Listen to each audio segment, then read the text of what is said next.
First of all, know that your real estate license only allows you to fill in the blanks, okay? You're not allowed to give legal advice. We talked a little bit about that the other night. Real estate agents cannot give advice. But if you do give advice, make sure that you tell people that I'm not a lawyer. I can't give legal advice. So make sure anything I tell you, you run by an attorney. Whether they do it or not is not your problem. But that's kind of like, that's how you get the monkey off your back. So that people can't say, well, he or she told me all this legal stuff, and that's important. There's also a connection with what I'm saying as far as your contract goes. When you start adding more than, like when you look at a purchase offer, it's got name, address, down payment, type of loan. Everything's like you just check the boxes. Sometimes you fill in the blank. When you do more than fill in the blank, like you put in special directions that the seller agrees to also whatever. Or if you start crossing things off in your contract, and let's say, because typically like the seller will pay for the search and survey to be updated on a property.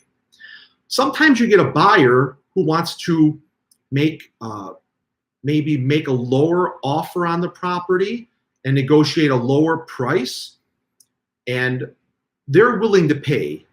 Sometimes the real estate commission they're willing to pay. Sometimes they're willing to pay for the search and survey. Tell me why you think somebody would want to try to negotiate all those costs to be paid for by a party who usually doesn't pay them, the buyer. Take a moment and just think about why, unless you know already, and give me an answer for that. In case you forgot, in case you're typing, I don't want to interrupt you, but the reason we're talking about this right now is it loops back to doing more than filling in the blanks on a contract. Whenever you do more than fill in the blanks of the contract, like put in, buyer will pay for search and survey, buyer will pay for realtor's commission, is because then you're practicing law when you do more than fill in the blanks of a contract. The Duncan and Hill court decision, a famous Rochester case, involved a realtor who was doing more than, I think it was a he that was doing it. He was doing more than he should have done than just filling in the blanks of a contract. So always make sure that you put in a contract subject to both buyers and sellers' attorneys' approval, and run that by your broker, the broker who sponsors you. Tell them that in class I learned that we should always make our contract, put a little phrase in it that says subject to both buyers and sellers' attorneys' approval. So why would we want to pay, why would a buyer want to pay costs that are typically associated with a seller to pay? Well, here's the answer.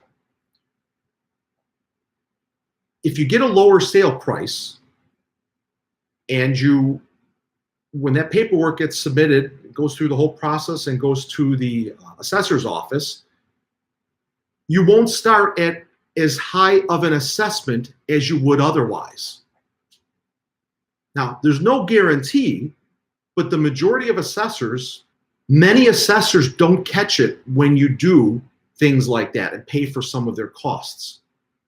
And it might be $8,000, $10,000. It could be $4,000. If it's even $4,000 in fees that you're paying that you would normally not pay, that's still $4,000. If you do the math and figure out the taxes on $4,000, like to be assessed at $4,000 more, it's about, if you're in a village, I don't know if let me know if you live in a village. Does anybody in our class, in our chat tonight, do any of you live in a village?